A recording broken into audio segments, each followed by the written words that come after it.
नमस्कार, आप देख रहे हैं एडु वार्ता। दोस्तों, आज जिस खबर के बारे में हम चर्चा करने वाले हैं वो हम सब के भविष्य से जुड़ी हुई है और हम सब इसको लेके चिंतित भी हैं। बात हो रही है यूनिवर्सिटी के फीस की। चर्चाओं का बाजार बहुत गर्म है। स्टूडेंट यूनियन मुहिम चला रही है। जब यूनिवर्सिटी नहीं जा रहे तो फीस किस बात की। वही यूनिवर्सिटी भी अपनी दलील दे रही है कि फीस नहीं लेंगे तो फैकल्टी को पेमेंट कहां से देंगे। इसी सब मसले पर यूजीसी ने एक लेटर जारी करते हुए कहा है, लाखों छात्रों को फाइनेंशियल बाधाओं का ध्यान में रखते हुए कॉलेज को, विश्वविद्यालय को वार्षिक या सेमेस्टर फीस के भुगतान पर जोर नहीं देना चाहिए।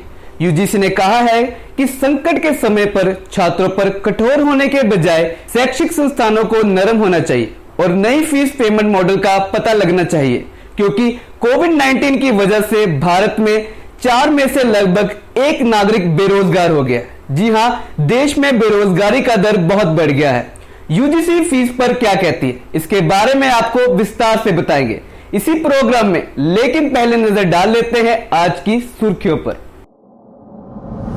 मुख्यमंत्री Pinarayi Vijayan all Kerala private university द्वारा दिए गए बयान पर भड़क गए कि राज्य सरकार उच्च शिक्षा क्षेत्र को नष्ट कर रही है। बाधित शिक्षा क्षेत्र में स्पष्टता लाते हुए केंद्र सरकार ने कहा है कि जुलाई के महीने में स्कूल, कॉलेज और विश्वविद्यालय खुलने की संभावना है, लेकिन उससे पहले माता पिता की प्रतिक्रिया जाननी जरूरी होगी। इसके लिए अभी भी शिक्षा संस्थान को खोलने की तिथि तय नहीं की गई। दिल्ली यूनिवर्सिटी ने शुक्रवार को अपनी ऑफिशियल वेबसाइट पर सभी छात्रों के लिए ओपन बुक एग्जामिनेशन की डेट शीट जारी की है। ये एक टेंटेटिव डेट शीट है, मतलब कि फाइनल डेट नहीं है ये, अभी भी इसमें कुछ बदलाव हो सकते हैं। इस डेट शीट के अनुसार छात्रों की परीक्षाएं 1 जुलाई से 11 जुलाई तक हो सकती है। हैदराबाद यूनिवर्सिटी द्वारा किए गए सर्वे में, जिसमें 2500 रेस्पोंडेंट्स में से केवल 37% छात्रों ने कहा है कि वे ऑनलाइन कक्षा में भाग ले सकते हैं, 18% ने कहा है कि भाग नहीं ले सकते, 90% से अधिक ने कहा है कि लाइव कक्षाओं में भाग लेने के बजाय रिकॉर्डेड लेक्चर देखना ज्यादा पसंद करेंगे। Kerala infrastructure and technology for education यानी कि काइट का कहना है कि काइट का पहला लर्निंग चैनल फर्स्ट बेल मेन 1 जुलाई से पाठ्यक्रम को शुरू हो जाएगा। सुबह 8:30 से शाम 5:30 बजे तक सोमवार से शुक्रवार तक कक्षा 1 से 10 तक 12वीं तक पाठ्यक्रम प्रसारित होगा। अब आते हैं आज की सबसे बड़ी खबर पर।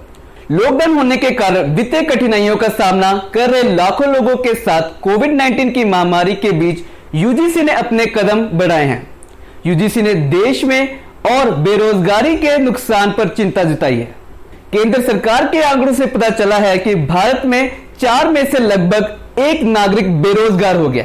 यूजीसी सचिव ने कॉलेज और विश्वविद्यालयों से अनुरोध किया है कि मौजूदा असाधारण कठिन परिस्थितियों के मद्देनजर विश्वविद्यालय और कॉलेज वार्षिक, सेमेस्टर फीस, शिक्षण फीस, परीक्षा फीस आदि के भुगतान पर संबंध में विचार कर सकते हैं। अगर संभव हो तो नए भुगतान विकल्पों की पेशकश करने पर विचार कर सकते हैं, जब तक स्थिति सामान्य नहीं हो जाती।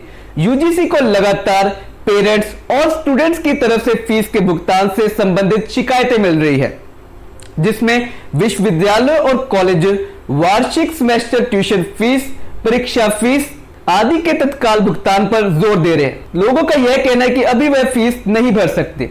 The technical education regulator all council India for technical education यानी कि AICTE ने पहले ही प्रबंधन संस्थानों को छात्रों पर बोझ कम करने के लिए 2020 में फीस नहीं बढ़ाने के लिए कहा है और तकनीकी संस्थानों को सभी पहलुओं में छात्रों की मदद करने के लिए कहा है। परंतु AICTE के अंडर कुल हायर एजुकेशनल इंस्टीट्यूट का केवल 20% आता है।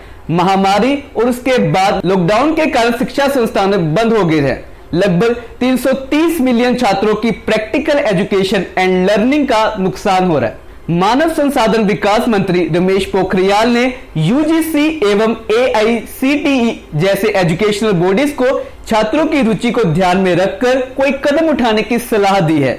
विश्वविद्यालयों को सलाह दी गई है कि वह छात्रों की सुरक्षा और रुचि को ध्यान में रखते हुए अपनी गतिविधियों की योजना बनाए। इसके साथ छात्रों की शिकायतों को भी दूर किया जाए। कई सारी यूनिवर्सिटी के एडमिनिस्ट्रेटर्स के दलील है कि बहुत सारे खर्च छात्रों की फीस पर निर्भर करता है।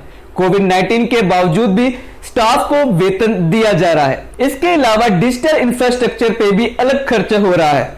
इन एडमिनिस्ट्रेटर्स का मानना है कि अधिकारियों को इन मुद्दों पर भी गौर करना चाहिए। इस मुद्दे पर हम ये सोच रहे हैं कि दुविधा सभी छात्रों के लिए, टीचर्स के लिए, यूनिवर्सिटी के लिए भी है।